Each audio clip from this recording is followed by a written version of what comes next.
Всем привет, ребятушки, это Эверест Блог.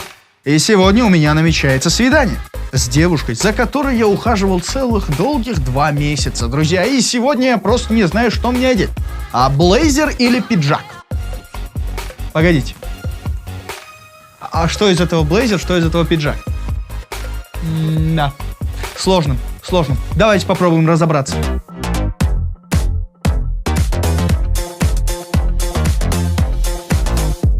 Друзья, в целом, чтобы выглядеть достойно в той или иной ситуации, нужно тщательно подбирать каждый элемент гардероба, чтобы каждая вещь, так сказать, была на своем месте.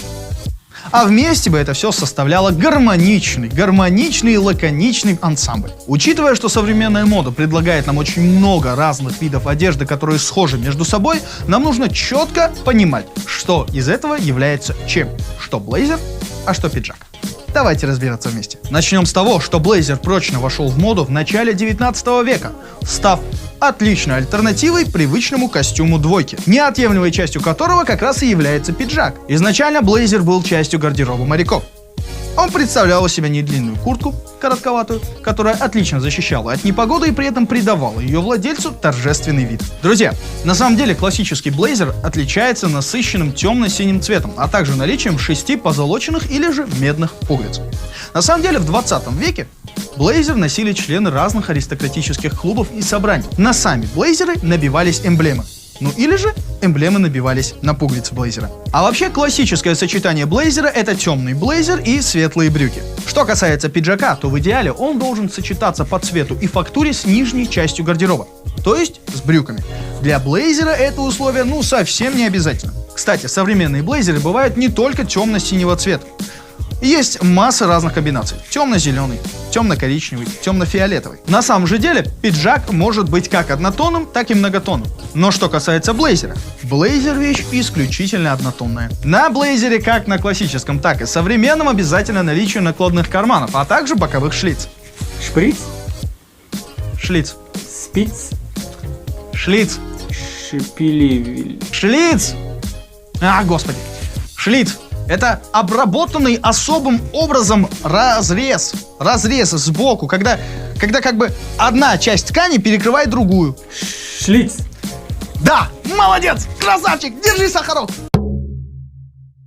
А у пиджака сзади могут быть как одна шлица, так и 2. Друзья, необходимо учесть, что блейзер — это вещь, которую носят исключительно весной, поздней осенью и летом. То есть получается, что блейзер у нас вещь исключительно теплых времен года. Поэтому, друзья, не стоит зимой носить блейзер. Зимой сразу в шкаф.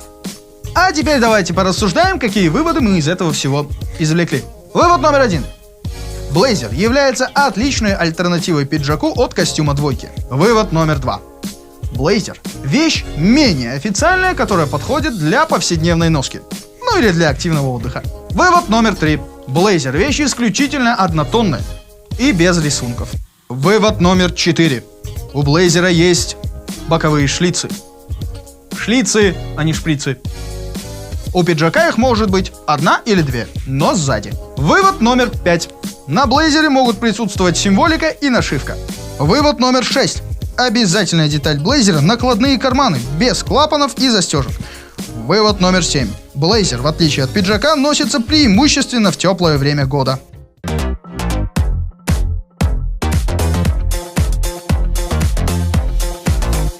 Теперь, когда мы с вами разобрались, что является блейзером, а что пиджаком, друзья, пожалуйста, посоветуйте мне, что же мне одеть на свидание.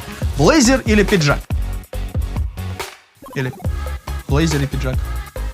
Пиджак, блейзер, пиджак. Голова кругом. Короче, пойду просто так, в рубашке. Всем пока, смотрите нас.